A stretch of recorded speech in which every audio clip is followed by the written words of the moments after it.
Obrigada eu.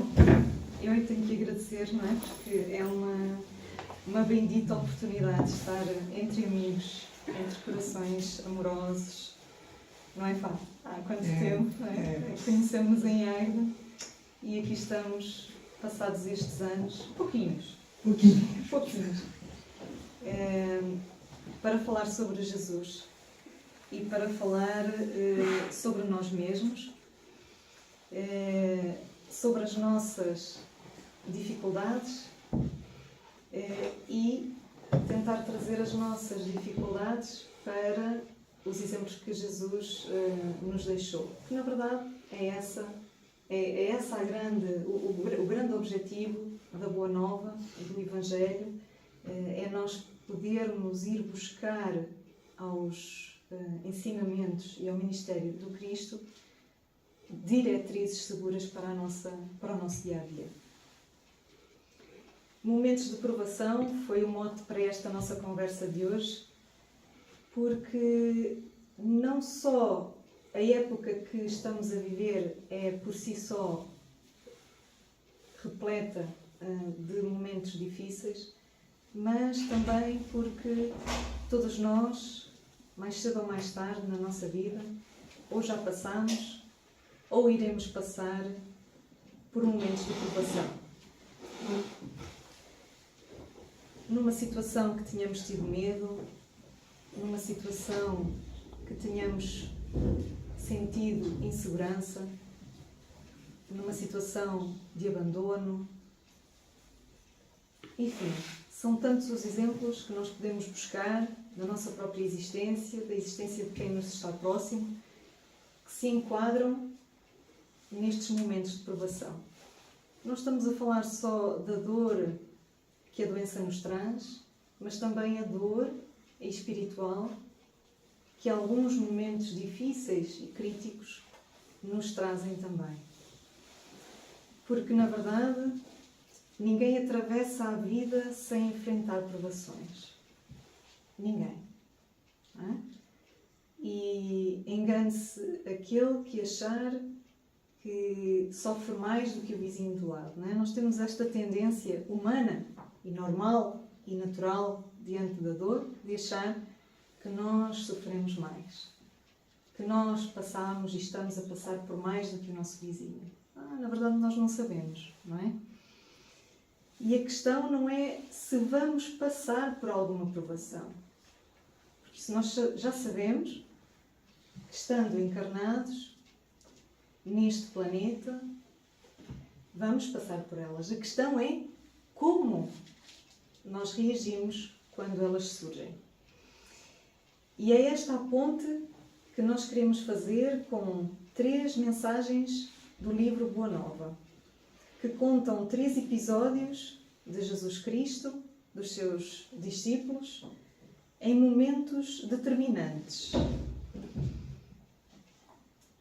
E vamos ver com qual das personagens, entre aspas, nós nos afinizamos mais. Ok? É um convite. Nós vamos então ver a última ceia, a negação de Pedro e a oração do horto. Okay? Não vale a pena fixar os nomes, provavelmente até já estudaram estes capítulos, já se debruçaram sobre eles. É uma obra subejamente conhecida na doutrina espírita, que traz 30 pérolas. São 30 capítulos que Humberto de Campos nos traz, contando e explicando, sob a visão do Espiritismo, 30 momentos determinantes da passagem de Jesus pela Terra. Então, todos nós sabemos que a Páscoa, que é uma altura que nós até estamos a deixar, não é? Está a ficar nas nossas costas agora, para daqui a um ano voltarmos a vivenciar a mensagem da imortalidade. Nós sabemos que a Páscoa não é originária do cristianismo. Ela já existia quando Cristo esteve entre nós há 2000 anos atrás, sensivelmente. Então, nas vésperas do festejo desta comemoração que os judeus já faziam na altura, celebrando finalmente a sua libertação do jugo egípcio, há um momento que nos mostra como Jesus tinha uma serenidade especial. Estava a ser preparada a última ceia. Nós conhecemos a última ceia, quanto mais não seja, porque existem quadros que a retratam ou tentam retratar. E esse momento mostra-nos que Jesus, reunido com os seus apóstolos, faz a divisão do pão e a divisão do vinho. Mas nesse momento, Jesus dirige-se a quem o acompanhava, aos seus apóstolos, que seria o último momento em que estariam reunidos. E que o momento-chave estaria para chegar. O verdadeiro testemunho. Mas que entre eles haveria um que o iria trair. E os apóstolos, mas como? Tiago, Pedro, João começaram a indagar, mas Senhor, mas quem é essa pessoa? E começaram a olhar-se. Trair? Mas como, Senhor? Não pode Deus fazer com que isso não aconteça? E Jesus explica que está determinado que assim seja e que um dia mais tarde Ele enviará o Consolador prometido que explicará tudo direitinho. Depois de dividir o pão e o vinho, Ele faz uma preleção sobre a necessidade de se manterem unidos, sobre a necessidade do amor. E nós verificamos, pela mensagem de Humberto de Campos, que Judas é o único que se mantém mais calado, mais introspectivo, mais pensativo. Enquanto os outros apóstolos bebiam da mensagem de Jesus a incentivá-los a permanecerem no momento-chave, unidos, confiantes em Deus, Judas sentia uma dualidade dentro de si. Mas a verdade é que todos os outros companheiros daquele grupo sentiam-se quase que enlevados pela exortação do Cristo e sentiam-se de tal maneira envolvidos que começaram a dizer: qual de nós será o maior? Que cargo ocuparei eu depois de Jesus vencer? Porque todos estavam à espera que Jesus fosse o Salvador de Israel. O Rei era o enviado, o escolhido.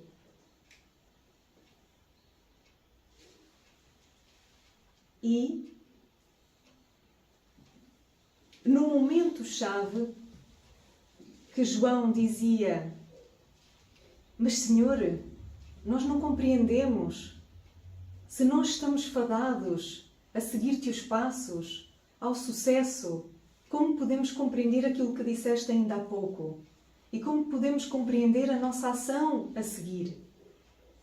E Jesus lhe diz: ouve, João, os desígnios de Deus são insondáveis. Também são invariavelmente justos e sábios. O escândalo desabrochará em nosso próprio círculo bem-amado, mas servirá de lição a todos aqueles que vierem depois de nossos passos no divino serviço do Evangelho. Jesus está a falar de nós, aqueles que virão depois. Então, como é que o escândalo de outrora, como é que a possível traição poderá ajudar quem virá depois? Ele continua: eles compreenderão que para atingirem a porta estreita da renúncia redentora, hão de encontrar muitas vezes o abandono, a ingratidão e o desentendimento dos seres mais queridos. Isso revelará a necessidade de cada qual firmar-se no seu caminho para Deus, por mais espinhoso e sombrio que ele seja. E nós pensamos imediatamente: mas algo de sério vai acontecer. A tua mensagem é salvadora. A tua mensagem nos dá ânimo para continuar, mas algo irá acontecer. E naquele momento em que, entre dúvida de quem seria o traidor e o ânimo para continuar, eis que Jesus tem uma atitude derradeira para com os seus apóstolos. Nesse instante, os apóstolos observaram que ele se erguia. Com o espanto de todos, despiu a túnica singela e cingiu-se com uma toalha em torno dos rins, à moda dos escravos mais íntimos, a serviço dos senhores. Portanto, Jesus despiu a sua túnica simples e cingiu e vestiu-se, entre aspas, à moda dos escravos da altura. E como se fossem dispensáveis as palavras naquela hora decisiva de exemplificação, tomou de um vaso de água perfumada e, ajoelhando-se, começou a lavar os pés dos discípulos. Ante o protesto geral em face daquele ato de suprema humildade, Jesus repetiu o seu imorredouro ensinamento. Vós me chamais Mestre e Senhor e dizeis bem, porque eu o sou. Se eu, Senhor e Mestre, vos lavo os pés, deveis igualmente lavar os pés uns dos outros no caminho da vida. Porque no reino do bem e da verdade, o maior será sempre aquele que se fez sinceramente o menor de todos. E aqui, no episódio da última ceia, nós temos este enorme ensinamento de Jesus. Exemplificado. Não são só palavras. Ele exemplificou. Porquê é que Judas iria trair o Mestre? Porquê é que haveria um que viesse trair Jesus? E muitos de nós perguntamos, sim, João tinha razão em perguntar se Deus não poderia pôr cobro a essa situação. Mas era necessário que este episódio acontecesse porque Judas, assim como os outros, eram a família, os amigos de Jesus naquele momento. Eram o mais próximo do mais próximo que Jesus tinha como família. E nós, nas nossas casas, nunca temos ninguém que discorda de nós. Não. Nunca nós dizemos, eu não estava à espera disto de um filho. Eu não estava à espera disto de uma mãe ou de um pai. Este episódio mostra-nos exatamente isso. Mostra-nos que o nosso caminho, ele é nosso. E o nosso sucesso espiritual não deve nunca depender do nosso próximo mais próximo. Seja filho, seja marido, seja pai ou mãe. E Jesus quis mostrar com a sua serenidade solene, como é colocado neste capítulo, que mesmo sabendo o que ia acontecer, ele manteve-se com uma consciência elevadíssima diante da dor e sabia o fruto que isso iria trazer. Mas atenção, de maneira nenhuma nós queremos julgar o nosso querido discípulo Judas, porque a intenção dele era a melhor. Ele queria usar os seus contactos políticos. Judas era o único apóstolo comerciante. Era aquele que tomava conta da bolsa. E ele tinha visão de negócio, visão política. E ele achava que, se entregasse Jesus aos soldados, ele, em troca, ele iria fazer um acordo com o responsável político de então, entregaria Jesus E quando conseguisse o cargo que ele pretendia, ele o libertaria e venceria a mensagem do Cristo. Mas esta decisão deixava-o em dúvida. E a pouco e pouco, ele foi cedendo aos pensamentos. Diz-se que, eventualmente, Judas terá sofrido uma influenciação espiritual negativa. E nós sabemos, porque já estudamos, já falámos tantas vezes sobre isso, uma obsessão, para atribuirmos o nome técnico, ela nunca é de repente. Nós vamos cedendo e fazendo concessão. E muitas vezes desagrada-nos a atitude de certa pessoa. E quem procura a nossa queda vai alimentando isso em nós. É como, por exemplo, num local de trabalho. Nós queremos muito que o chefe tome uma atitude. Ele é chefe, ele devia tomar uma atitude. Ele devia ser mais resoluto. Ele não devia permitir que isto seja assim. Quando nós temos este tipo de atitude, nós estamos a ser um pouquinho Judas. Judas dizia que Jesus era simples e bom demais para aquilo que era necessário. Simples e bom demais. Então Judas o que procurava era uma afirmação daquela mensagem. Ele amava Jesus e respeitava-o profundamente, mas tinha esta visão acerca daquilo que o Messias deveria fazer. E ele queria só dar um empurrãozinho. Era só um empurrãozinho. E Jesus sabia. Claro. Então,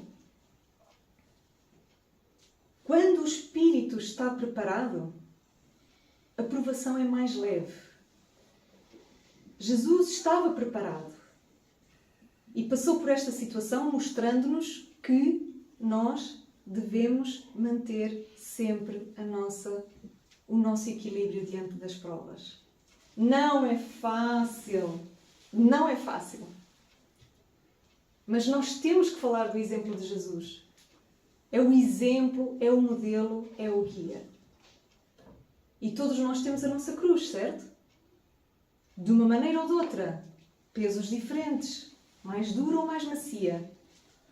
Seja qual for a nossa cruz, neste momento, nós devemos tentar ser um pouquinho mais como Jesus. Então, Jesus sabe que vai ter dor, mas não a evita. Sabe que vai ser difícil, mas não a evita.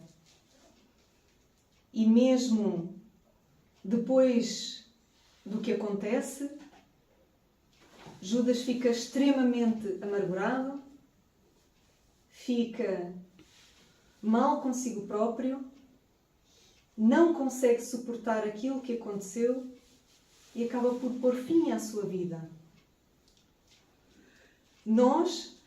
Nada disto acontece no dia a dia, nem nós ouvimos exemplos disto. Nós continuamos, após tanto tempo,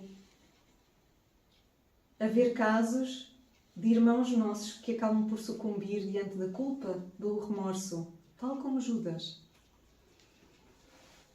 Mas, voltando um pouquinho à exemplificação do Cristo, quando ele mostra que para se ser considerado grande aos olhos de Deus, que é o mais importante, é necessário ser sinceramente o menor de todos.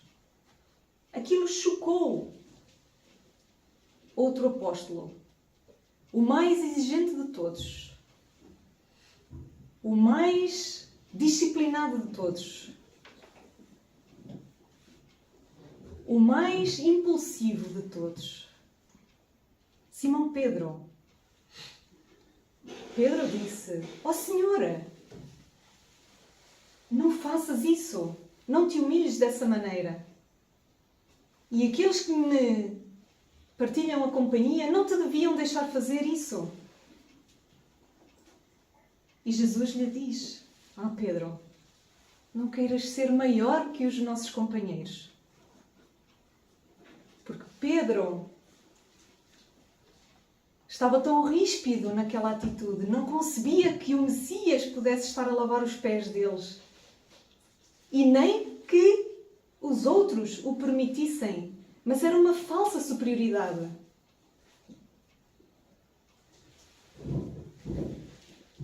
Pedro, a tua inquietação se faz credora de novos ensinamentos.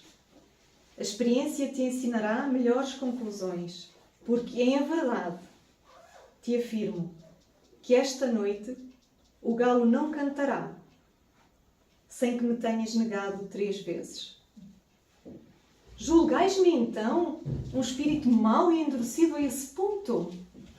Indagou o pescador, sentindo-se ofendido. Não, Pedro, adiantou o mestre com doçura.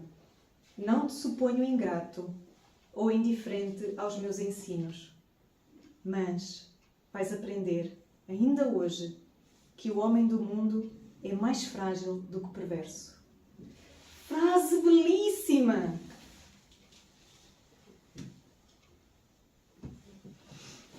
O homem do mundo é mais frágil do que perverso.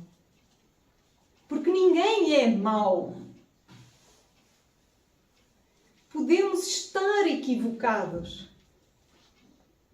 Nós somos frágeis. Isso sim.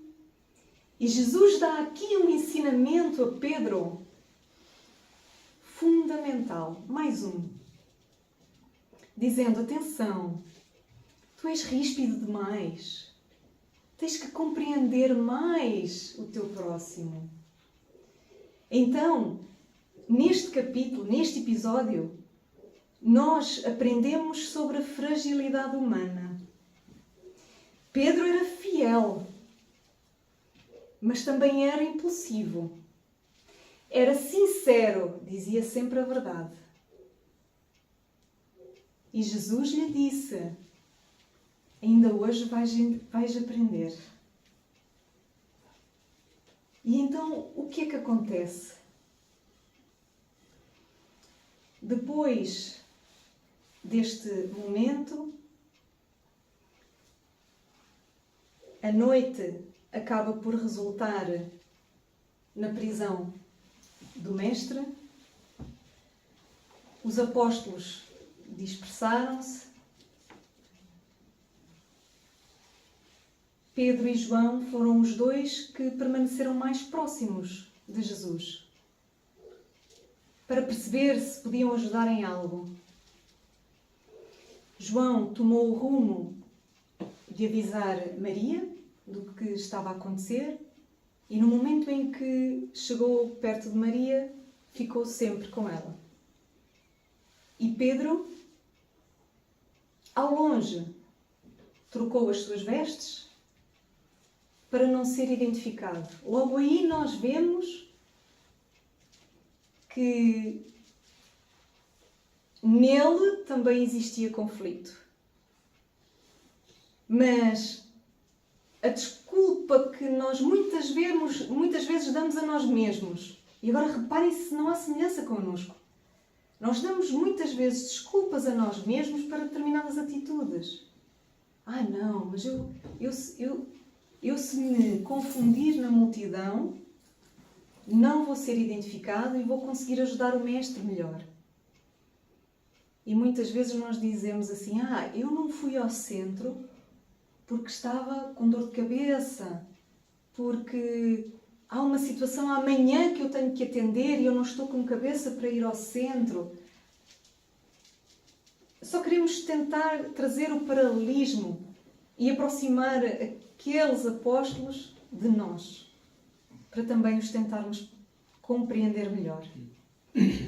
Então, Jesus é preso, é levado para a casa de Caifás e logo aí uma serva identifica Pedro e diz, não és tu um dos seguidores do Cristo? Daquele que está preso? Ele, não. Eu não. Estás a confundir-me. A coisa passa, ele tenta aproximar-se, perceber o que se passa, tentando imiscuir-se nos grupos que ali estão próximos.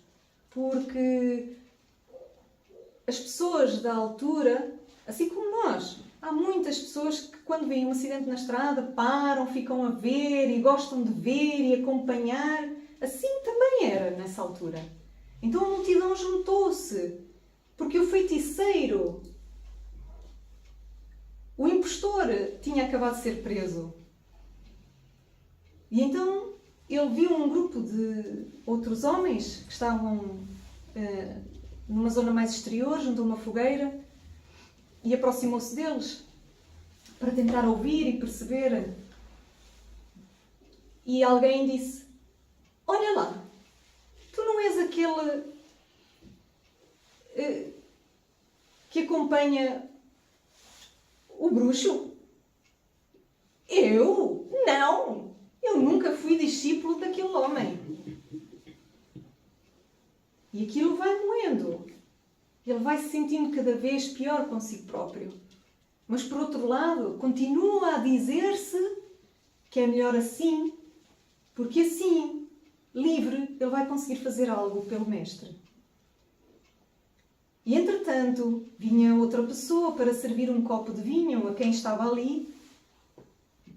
Ah, tu vieste tentar salvar o teu mestre? Eu? Não, estás a confundir-me. E naquele momento o galo da vizinha cantou, anunciando que a madrugada estaria próxima. Pedro começou a pensar nas palavras do mestre e como foi infantil ao não perceber o que ele queria dizer. E muitas vezes os nossos pais dizem assim: olha, vais cair. E nós esticamos a corda. E caímos mesmo. E aprendemos. O mestre advertiu-o.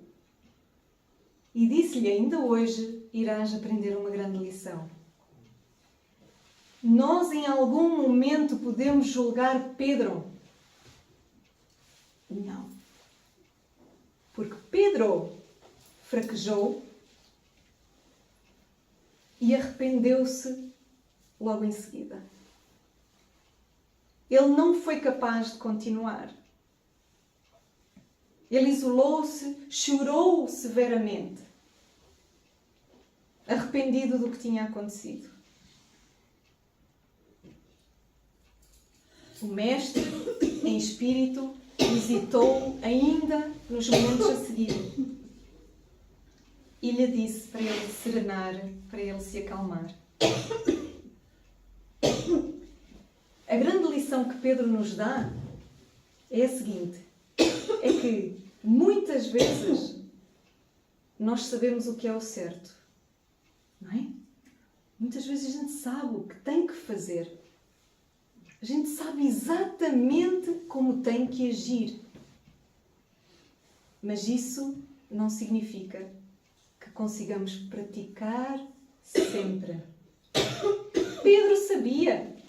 Pedro era o mais exímio.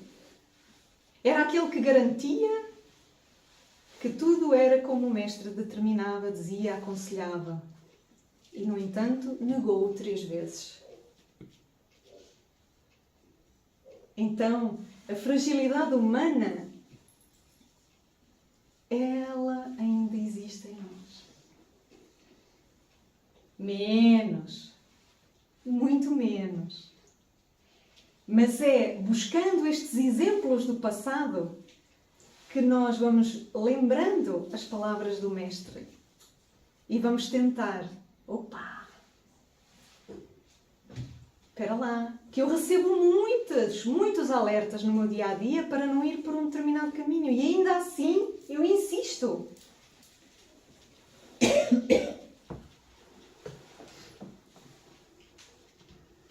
Presa de indizível remorso, o apóstolo retirou-se envergonhado de si mesmo. Dando alguns passos, alcançou os muros exteriores, onde se deteve a chorar amargamente. Ele que fora sempre homem ríspido e resoluto, que condenara invariavelmente os transviados da verdade e do bem, que nunca conseguira perdoar as mulheres mais infelizes, ali se encontrava abatido como uma criança, em face de sua própria falta. Começava a entender a razão de certas experiências dolorosas de seus irmãos em humanidade. Em seu espírito, como que desabrochava uma fonte de novas considerações pelos infortunados da vida. Desejava ansiosamente ajoelhar Santo Messias e suplicar-lhe perdão para a sua queda dolorosa. Então ele, neste momento, passou a cogitar que todos nós falhamos. E quando vem o testemunho, é mais fácil, pois claro. Por isso é que se chama testemunho. Mas ele não caiu por falta de amor. Ele também amava Jesus. Ele acreditava na mensagem de Jesus. Ele teve uma vida longa depois disto. Junto com Paulo, trilharam quilómetros e quilómetros e quilómetros até ser apanhado, preso e morto numa cruz também. Pelo menos é uma das explicações que o catolicismo clássico nos traz. Mas, vejam só este pormenor. Ele não quis ser crucificado como Jesus, por não se achar sequer comparável com Jesus. A sua transformação nem sequer lhe permitia ser comparado a Jesus. E, alegadamente, ele terá sido crucificado, mas de cabeça para baixo. Nós vemos esta imagem ainda hoje na igreja de São Pedro, no Vaticano. Ele caiu, obviamente, como nós cairíamos, não por falta de amor ao Mestre, mas por falta de firmeza. Porque nós sabemos o que temos que fazer. Mas falta-nos um pouco mais de firmeza. Então, depois da última ceia, do episódio do Mestre lavando os pés aos seus apóstolos, depois dos ensinamentos a Pedro, Jesus volta para a mesa, faz uma oração a Deus, que somos incapazes neste momento de contar detalhes porque é muito emocionante e vale a pena ser lida no livro, no capítulo. Os discípulos ficam naquele ambiente e o Mestre resolve chamar 3 para ir consigo até o Monte das Oliveiras. Ou que é onde de facto acontece a oração do horto. E com ele vai Pedro, João e Tiago, e Jesus pede-lhes que se mantenham em oração com ele, porque o momento derradeiro estaria para chegar. Ele já tinha dito, já tinha dado a entender que vocês vão se dispersar, isso irá acontecer, mas eu peço a Pedro, João e Tiago que me acompanhem. E isolou-se um pouco deles para poder estar em comunhão com o Pai. A determinada altura ele disse: agora é o momento de orarmos e vigiarmos. E naquele ambiente que ele pede aos apóstolos, aos seus discípulos, para fazerem uma oração, eles dormitam, cedem ao cansaço e acabam por adormecer.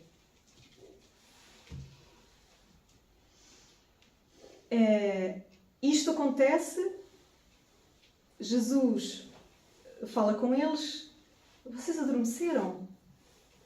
Façam um pequeno esforço de estar comigo uma vez mais. E pede-lhes novamente que façam um momento de oração com ele. Mas eles cedem novamente ao sono. E Jesus diz-lhes: não conseguistes então orar comigo? Os 3 discípulos acordaram estremunhados. A paisagem desolada de Jerusalém mergulhava na sombra. Antes, porém, que pudessem justificar de novo a sua falta, um grupo de soldados e populares aproximou-se, vindo Judas à frente. O filho de Iscariote avançou e depôs na fronte do mestre o beijo combinado. Ao passo que Jesus, sem denotar nenhuma fraqueza e deixando a lição de sua coragem e de seu afeto aos companheiros, perguntou: amigo, a que vieste? Sua interrogação, todavia, não recebeu qualquer resposta. Então,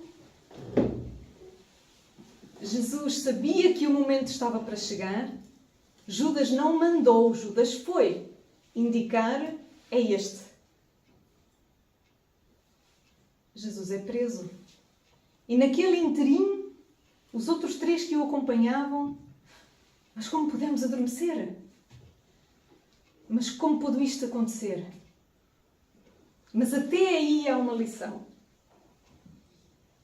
Até aí há uma lição.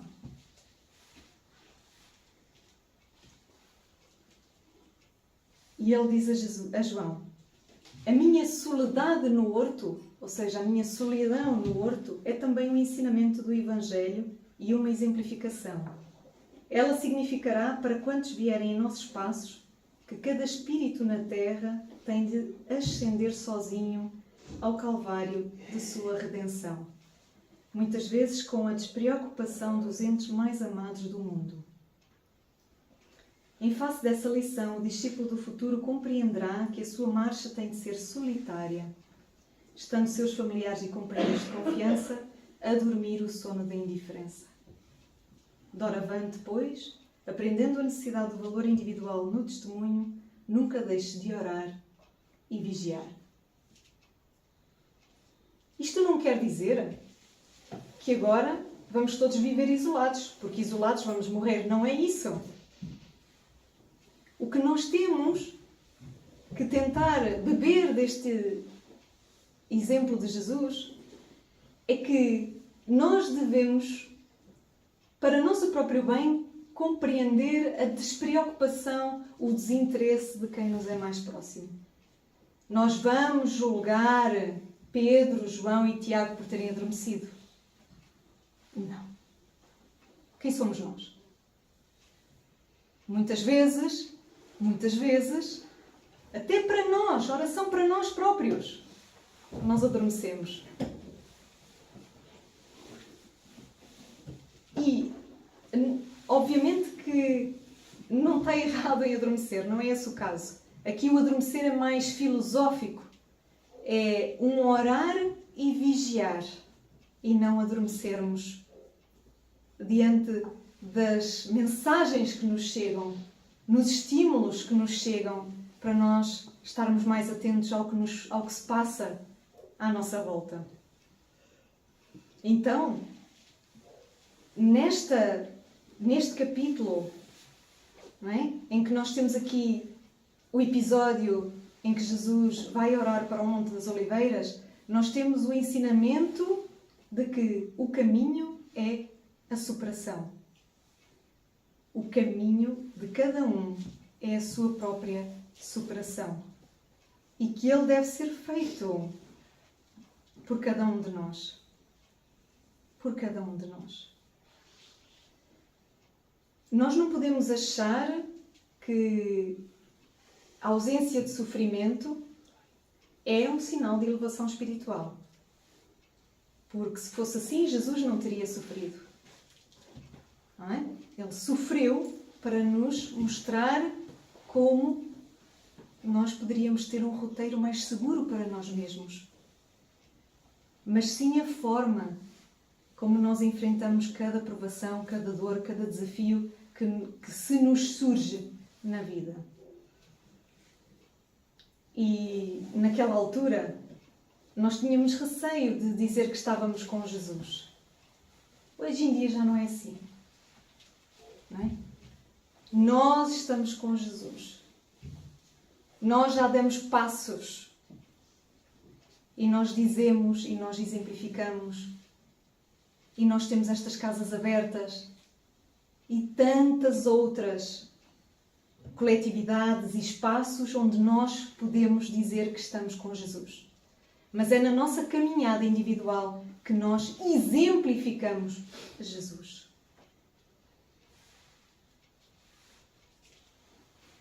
Em jeito de conclusão, que fique bem claro, que nós compreendemos todos aqueles que, de uma maneira ou de outra, tiveram impacto na caminhada de Jesus. Nós compreendemos Judas. Nós compreendemos Pedro. E nós também compreendemos cada vez mais aquilo que Jesus quer de nós. Então, em muitos momentos diferentes da nossa existência, e às vezes acontece mais do que uma vez a mesma provação, para que o testemunho realmente aconteça de forma cristã. É nesses momentos que nós devemos relembrar estes exemplos. E quando nós cedemos, quando nós fazemos concessões, quando nós temos dúvida, estamos a ser mais como Judas. Quando nós fraquejamos, mas levantamos, estamos a ser mais como Pedro. Mas a boa notícia é que todas as vezes que nos levantamos, todas as vezes que fazemos um passo na nossa caminhada de superação, nós estamos a aproximar de Jesus. Estamos a trazer os seus exemplos para o nosso dia-a-dia. E isso é o mais importante. É isso que nos deve alimentar. Então, para finalizar, gostaríamos de fazer um convite. Na verdade, 3. Entender que a provação faz parte do crescimento espiritual. Isto nós já sabemos, não é? Que não é punição, não é castigo. Sofre porque merece. Isto é tão duro de ouvir. Sofre porque merece. Na verdade, fez por merecer. É diferente. Mas é uma oportunidade acima de tudo. É uma oportunidade para nós crescermos. Identificar reações humanas comuns diante da dor. É comum fraquejarmos, é comum cedermos. O que não é possível, o que não pode acontecer, é que nos deixemos caídos. Porque ninguém está de facto condenado ao erro. Não é? E refletir como agir melhor inspirados em Jesus. No fundo, a mensagem que gostaríamos de trazer é que, tendo em consideração estes 3 episódios do ministério de Jesus, nós, de facto, conseguimos ir buscar exemplos para o nosso dia-a-dia.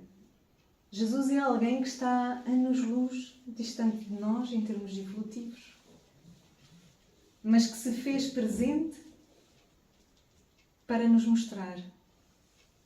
E a verdade é que a mensagem é tão coerente, tão amorosa, tão segura, que ainda hoje é discutida no nosso meio.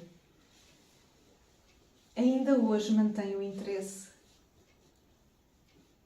E isso é revelador do amor que Jesus teve para connosco em nos mostrar como fazer.